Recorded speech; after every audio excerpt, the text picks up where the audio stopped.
आपका सारथी। नमस्कार, मैं हूं वंदना पांडे और आप देख रहे हैं के न्यूज इंडिया। और सीधा चलते हैं देहरादून, जहां पर सीएम पुष्कर सिंह धामी नर्सिंग अधिकारियों को नियुक्ति पत्र दे रहे हैं। दिखाते हैं तस्वीरें।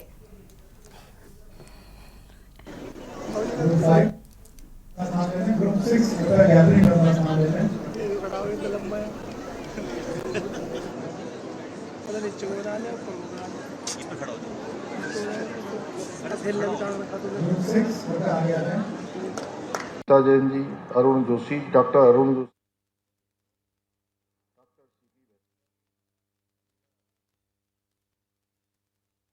प्राचार्य डॉक्टर अनिल रैना जी, प्राचार्य हरिद्वार डॉक्टर अजय आर्य जी, प्राचार्य पिथौरागढ़ डॉक्टर सुनीता टमटार जी, डीजी स्वास्थ्य एवं यहाँ पर उपस्थित हमारे सभी स्वास्थ्य विभाग के सभी अधिकारीगण, सभी चिकित्सा क्षेत्र में अपना योगदान देने वाले हमारे सभी चिकित्सक, सभी स्वास्थ्य विभाग से जुड़े हुए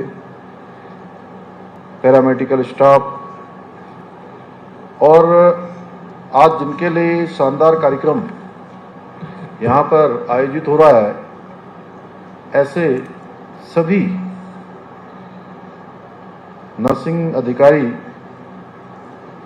जिनके निमित्त आज ये बहुत ही उत्साहजनक वातावरण यहाँ पर निर्मित हुआ है, और आए हुए अन्य सभी महानुभाव, हमारे अभिभावकगण,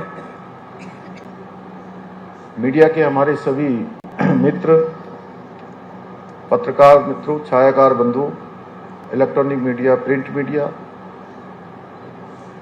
मैं आज के इस अवसर पर सभी का, जिनको आज नियुक्ति पत्र प्राप्त हो रहे हैं, ऐसे सभी नर्सिंग अधिकारियों को हार्दिक शुभकामनाएं देता हूं, उनको बधाई देता हूं, और साथ में उनके उज्जवल भविष्य की कामना करता हूं। आज का यह अवसर आप सभी के लिए आपके जीवन का एक महत्वपूर्ण पड़ाव है, और इसलिए मैं देख रहा था कि जब डॉक्टर राजेश जी बोल रहे थे और उसके बाद जब स्वास्थ्य मंत्री जी का संबोधन आप सबके समक्ष हो रहा था, तो आपका उत्साह देखने को बन रहा था।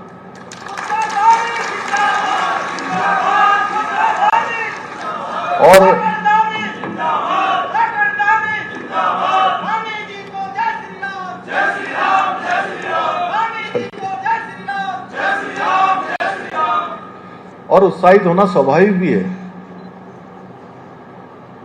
इसलिए मैं चाहूंगा एक बार सभी लोग, आप लोगों के लिए जिनको आज नियुक्ति पत्र प्राप्त हो रहे हैं, करताल ध्वनि से एक बार स्वागत करें।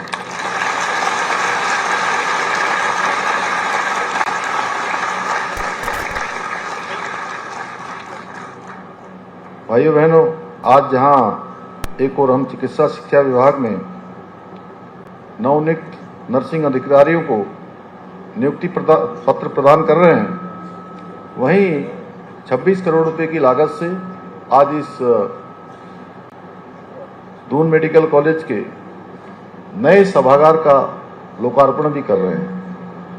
मुझे पूरा विश्वास है कि इन नर्सिंग अधिकारियों की नियुक्ति के बाद हमारे मेडिकल कॉलेजों में त्वरित रूप से चिकित्सा सेवाएं उपलब्ध हो सकेंगी। साथ ही नर्सिंग स्टाफ की जो कार्य क्षमता है, उसमें भी उल्लेखनीय रूप से सुधार होगा। भाइयों बहनों, कोरोना महामारी के दौरान हम सभी ने अनुभव किया था कि नर्सिंग स्टाफ, स्वास्थ्य कर्मियों की जो भूमिका थी वो कितनी महत्वपूर्ण थी।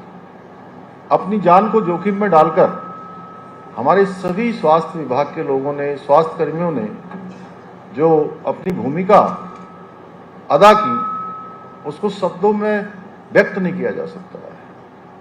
कितना कठिन वो दौर था जब अनेक चिकित्सक, अनेक स्वास्थ्य कर्मी, स्वास्थ्य विभाग के लोग अपनी सेवाएं प्रदान कर रहे थे। सच में जब भी वो बीता हुआ समय, ऐसा खराब समय, जब भी हम उनको याद करते हैं, तो हमारे स्वास्थ्य के क्षेत्र में काम करने वाले, सभी चिकित्सकों के लिए, स्वास्थ्य कर्मियों के लिए मन में एक अलग प्रकार का श्रद्धा का भाव उत्पन्न होता है और वो ऐसा भाव है कि सच में उसकी जितनी प्रशंसा की जाए कम है। और केवल प्रशंसा ही नहीं, लोगों के दिल में घर जाने का काम, उतर जाने का काम हमारे स्वास्थ्य कर्मियों ने और चिकित्सकों ने उस समय किया था। और पूरा विश्व जब संकट से जूझ रहा था तब हमारे नर्सिंग स्टाफ, स्वास्थ्य कर्मी, फ्रंट लाइन वॉरियर्स निस्वार्थ रूप से सेवा में जुटे हुए थे। उन्होंने अपने जान की परवाह किए बिना दिन रात मरीजों की देखभाल करते हुए अनेक जीवन बचाने के लिए अथक परिश्रम किया। साथ ही कोरोना जैसी इस विश्वव्यापी महामारी को परास्त करने का भी काम किया। मेरा मानना है कि सशक्त नर्सिंग तंत्र, प्रशिक्षित हमारे स्वास्थ्य कर्मी किसी भी राज्य में स्वास्थ्य सेवाओं की रीढ़ होते हैं, जो आपात स्थितियों से सामान्य चिकित्सा सेवाओं को गुणवत्ता भी उसकी सुनिश्चित करते हैं। साथियों, आज आप सभी को सौंपा जा रहा ये नियुक्ति पत्र मात्र सरकारी सेवा का अवसर नहीं है, बल्कि ये मानव सेवा के प्रति आपके समर्पण और संकल्प का प्रतीक है, जिसकी आज से आप शुरुआत करने वाले हैं। क्योंकि मेरा मानना है कि नर्सिंग सेवा केवल एक पेशा नहीं है, बल्कि एक अति संवेदनशील सेवा है और बहुत करुणा भरा महत्वपूर्ण दायित्व है, महत्वपूर्ण जिम्मेदारी है। इस सेवा में चिकित्सकीय ज्ञान के साथ साथ मरीजों के प्रति गहरी सहानुभूति, धैर्य और सेवा भावना भी आवश्यक होती है, क्योंकि इस क्षेत्र में काम करने वाले, चाहे वो हमारे बड़ा दीर्घकालिक जिनका चिकित्सा सेवा के क्षेत्र में अनुभव हो, या जो नए आ रहे हैं, या सामान्य स्थितियों में कोई बहुत बड़ी जिम्मेदारी उनके पास नहीं है, लेकिन उनके व्यवहार के कारण से आप ये मान के चलिए कि मरीज तो मरीज, तीमारदार में भी एक अलग प्रकार का हौसला और हिम्मत बनने का काम होता है। उनकी बातों से, उनके व्यवहार से, उनके आचरण से सच में कई बार मैंने स्वयं इस बात का अनुभव किया है कि आप अपने परिवार के कभी किसी सदस्य के साथ, माता पिता के साथ, या किसी मित्र के साथ, किसी संबंधी के साथ, या किसी भी के साथ जिसको आप अत्यधिक जिससे आपका लगाव हो, वो अस्पताल में भर्ती होते हैं, आप उनकी देख रेख में वहाँ होते हैं। और इसी बीच राजधानी लखनऊ से आ रही है खबर, जहां पर भटगांव घोटाले से सरकार को सबक, जमीन अधिग्रहण घोटाले से सरकार ने सबक लिया है। राजधानी लखनऊ से आपको ये खबर बता रहे हैं, जहां पर घोटाला रोकने को नई रणनीति तैयार की गई है और अब अधिग्रहण में क्षेत्रीय तहसील का स्टाफ भी लगेगा। तहसील के अधिकारी कर्मचारी अधिग्रहण से दूर रहेंगे, अन्य तहसील के अधिकारी कर्मचारी अधिग्रहण करेंगे। विभाग भेज रहा सभी डीएमआईजी स्टाम्प को पत्र, और इसी के साथ ही साथ पुराने मामलों पर भी शासन से जो दिशा निर्देश है वो जारी किया गया है। नामांतरण से पूर्व तथ्यों की जांच के निर्देश भी जारी किए गए हैं। साथ ही जारी एसडीएम से जांच कराने के निर्देश भी दिए गए हैं।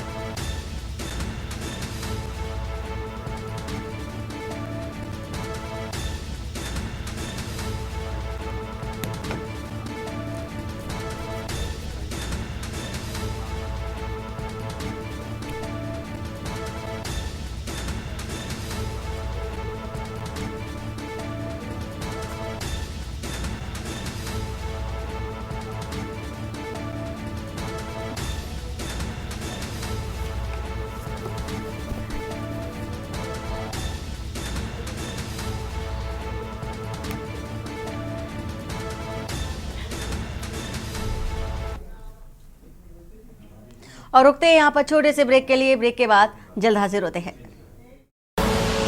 आप देख रहे हैं के न्यूज, खबरों का सारथी। इस सीजन सिर्फ 2 सिकंदर का पावर चलेगा, एक मैं और एक जो। सही पहचाना आपने, गर्मी का असली सिकंदर, समर कूल जो हर दिल करे कबूल। Catch Sikandar in theatres this Eid. Vimal में गुलिस्तां के ये कुछ लजीज फरिश्ते जब साथ घुले तो जी ललचाए और दिल कहे कि स्वाद की जुबां में खुद को ऐसे डुबाऊं कि निकल ना पाऊं। विमल की जुबां कुछ है ही ऐसी, मानते हैं? विमल, बोलो जुबां कैसी। आप देख रहे हैं के न्यूज, खबरों का सारथी। ब्रेक के बाद आपका स्वागत है। राजधानी लखनऊ से आ रही है खबर, जहां पर यूपी पुलिस भर्ती का रिजल्ट जारी हुआ है और 1374 सहायक परिचालक में 120 कर्मचारी चयनित किए गए हैं। सहायक परिचालक पदों पर 163 का चयन हुआ। ओबीसी, एससी, एसटी, आर्थिक कमजोर और वर्ग के लिए विशेष आरक्षण की सुविधा भी दी गई है। 274 महिला अभ्यर्थी सहायक परिचालक पदों के लिए भी चयनित किए गए हैं। वहीं यूपी पुलिस भर्ती महिला अभ्यर्थियों का भी बड़ा चयन हुआ है और 23 महिला कर्मचारी भी चुने गए हैं। वेबसाइट पर चयनित अभ्यर्थियों की सूची जारी की गई है। कमजोर आय वर्ग ओबीसी के लिए विशेष आरक्षण का पालन करना होगा और कर्मचारी के लिए 120 पदों पर चयन किया गया है।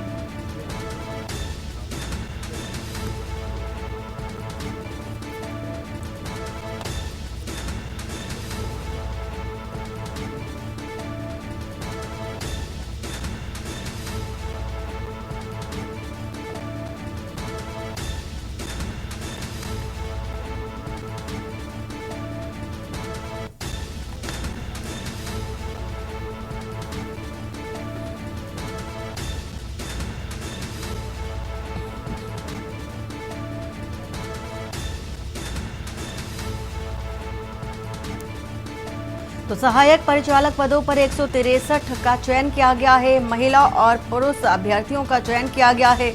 आर्थिक रूप से जो कमजोर वर्ग है उसके लिए विशेष तौर पर छूट भी दी गई है। 274 महिला अभ्यर्थी सहायक परिचालक पदों के लिए चयनित किए गए। तो यूपी पुलिस भर्ती महिला अभ्यर्थियों का ये बड़ा चयन। 23 महिला कर्मचारी भी चुने गए हैं। वेबसाइट पर चयनित अभ्यर्थियों की सूची भी जारी कर दी गई है। और आगरा से खबर आ रही है, जहां पर सांसद के आवास पहुंचे रामगोपाल यादव। सांसद रामजी लाल सुमन के परिजनों से मुलाकात की है। घटना के संबंध में विस्तार से बातचीत भी की है और जानकारी ली। मीडिया के सामने घटना को सुनियोजित बताया और शहर में मुख्यमंत्री के रहते घटना होने पर सवाल भी खड़े किए। रामगोपाल यादव ने कहा है कि लाठी, डंडे व तलवारों से लैस लोगों को ना रोकना गलत बात। दलित होने से रामजी लाल पर हमला हुआ है। वहीं ईद के बाद यूपी में बड़े आंदोलन की चेतावनी भी दी गई। कार्रवाई के लिए सरकार को बाध्य करेंगे रामगोपाल यादव।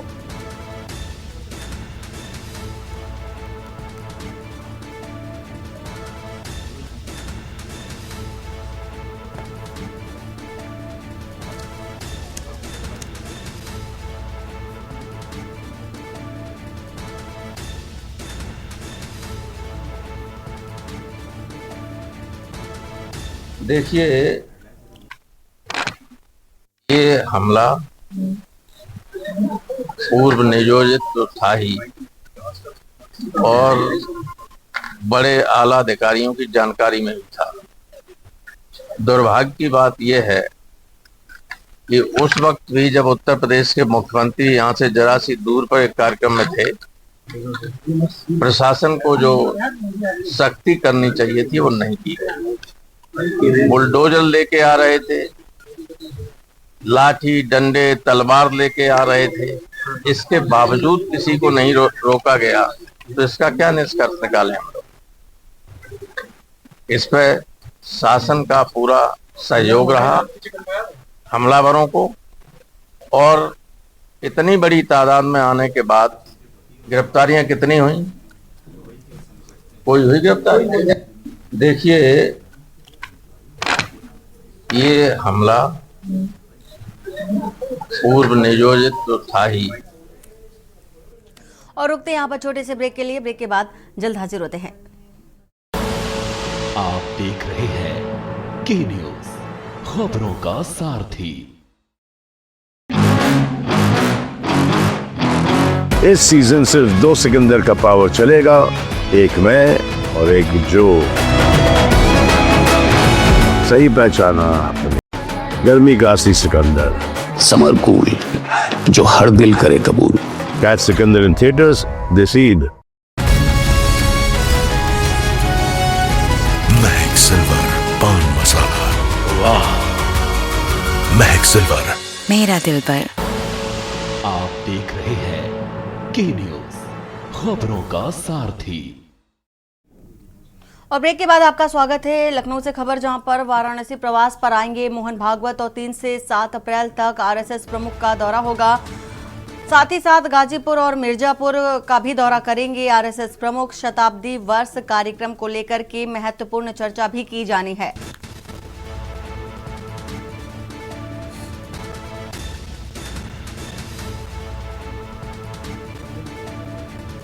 तो शताब्दी वर्ष को लेकर के देखा जा रहा वाराणसी प्रवास पर मोहन भागवत आएंगे और इसी के साथ ही साथ 3 से 7 अप्रैल तक आरएसएस प्रमुख का ये प्रवास रहेगा वाराणसी का, और इसके बाद गाजीपुर और मिर्जापुर भी जाएंगे।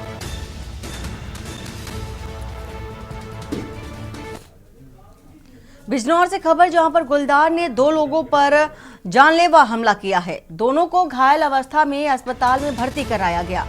पिछले दिनों महिला को गुलदार ने मौत के घाट उतारा था और वन विभाग अधिकारी मौके पर मौजूद है। कॉम्बिंग की गई है शुरू।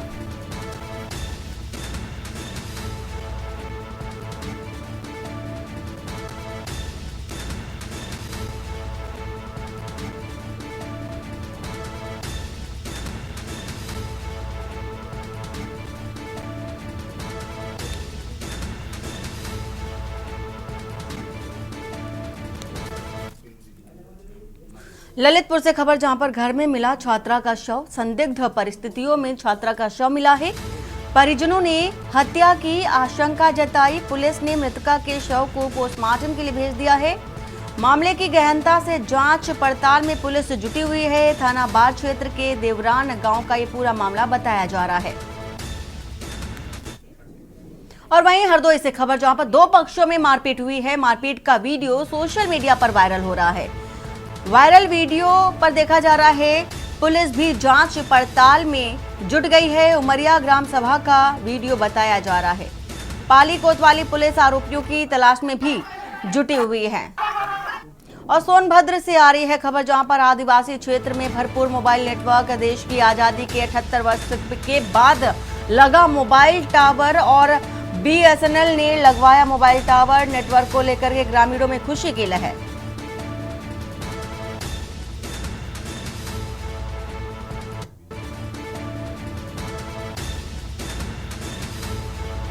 नेटवर्क को लेकर के ग्रामीणों में खुशी की देखी जा रही है और इसी के साथ ही साथ सभी कंपनियों का प्रभावित रहता था नेटवर्क। और आगरा से खबर बता देते हैं आपको, जहां पर सपा सांसद रामजी लाल सुमन के आवास पर बवाल के बाद पुलिस के द्वारा मुकदमा दर्ज। थाना हरि पर्वत पर नामजद और कुछ अज्ञात पर मुकदमा दर्ज किया गया। रामजी लाल सुमन के बयान के बाद राजपूत समाज में आक्रोश देखा जा रहा है। राणा सांगा पर दिए बयान पर राजपूत समाज में आक्रोश है और कल करनी सेना ने रामजी लाल सुमन के आवास पर प्रदर्शन किया था। प्रदर्शन के दौरान पथराव और तोड़फोड़ भी की गई थी, तो कई पुलिसकर्मी और कुछ अन्य लोग भी घायल हुए थे। और मेरठ से खबर आ रही है, जहां पर घनी आबादी में शराब की दुकान खुलने का विरोध। व्यापारियों ने किया विरोध प्रदर्शन। धार्मिक स्थलों के बीच खोल रहे शराब की दुकान। व्यापारियों का आरोप रास्ते में पड़ता है लेडीज पार्क और जिलाधिकारी कार्यालय का भी घेराव किया। प्रदर्शन किया है, जिलाधिकारी को ज्ञापन सौंपा है। कार्रवाई की मांग भी की गई है। दहली गेट थाना के फिल्मी मस्तान के पास की ये घटना बताई जा रही है।